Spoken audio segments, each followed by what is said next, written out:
Hello students, today we are going to study about changes in a family. I hope you all are coming from a family. You and I belong to a family. Let us see what is family. A family is a group of people living together and they are related to each other.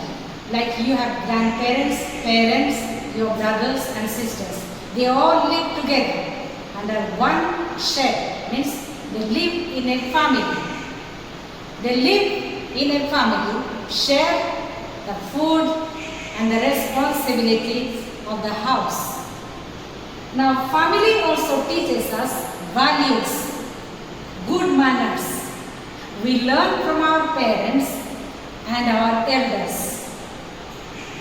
It is important for us. Family is very important for each one of us, for our growth and development. We learn what is good, what is best for us. It makes us good children or good citizens. Family is actually a basic unit of a society. How?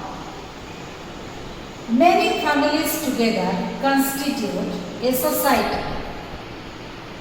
So this is all about a family. We came to know that this is a group of people living together and they are related to each other. And you will find at least 2 or 3 generations of members living together. Okay? Now let us see types of families. First one is joint family. Now here you will find in a joint family more members.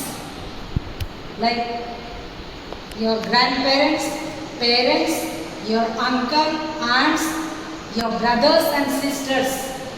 So as we said, it consists of at least 2-3 generations. Your grandparents' generation, your parents and your generations. So they live and share together in the same house. The second type of families is nuclear family. In this type of family you find less members, parents and their children. So naturally, as compared to joint family, you have the family size is very small, smaller than the joint family. The third type of family is single parent family. Yes? What does this mean? In this type of families, you will find only one parent living with children. For example, you will find either father living with the children or mother living with the children. So it is called single parent family. And this type of family is still smaller than other 2 types of families, that is joint family and nuclear family. Now this is all about types of families. We have 3 types, we said: joint family, nuclear family and single parent family. Now let us see factors responsible for change in the family.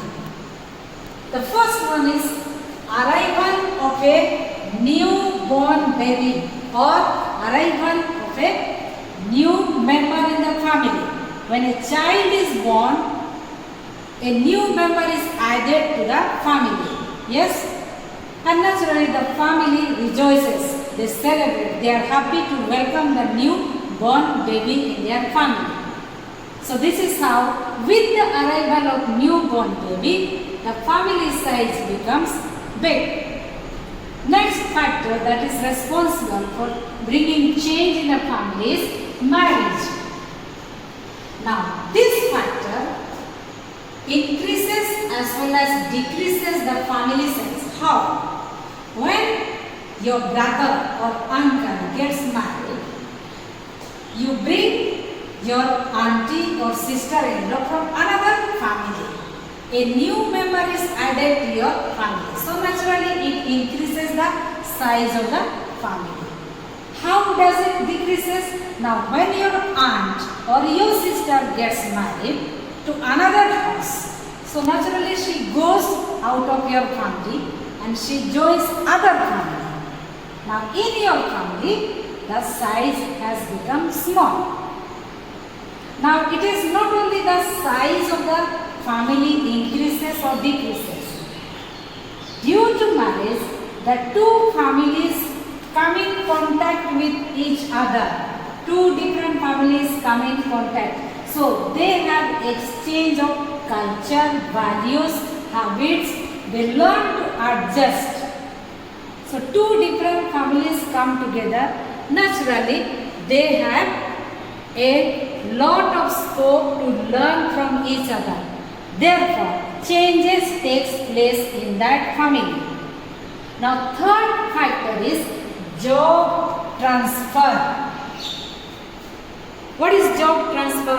Suppose your father or your mother is a job worker or working member of the family. He or she gets transferred. So naturally you will have to move to another place, another cities, sometimes altogether another country. So you will have to change the place and you will find new people and food, lifestyle, climate. So these are the changes that you will have to face and you will have to adjust with the new people, new place, new food habit and new lifestyle. Sometimes language, you have to learn different language in that particular place. You have a lot of chances to adjust and adapt with the situation that is prevailing there. So dear students, these are the three factors mainly responsible to bring changes in the family. Today we have learned in this chapter what is a family. We learned that family is a group of people related to each other and live in the same house. It is very, very important. Family is very important for our growth and development and it teaches us values and good manners. It is in fact a basic unit of a society. And the types of families that we see is joint family, nuclear family, single parent family. And these are the three factors that we saw: arrival of newborn baby, marriage and job transfer, which are responsible to bring changes in the family. So this is all about chapter 1 that we have learned, changes in a family.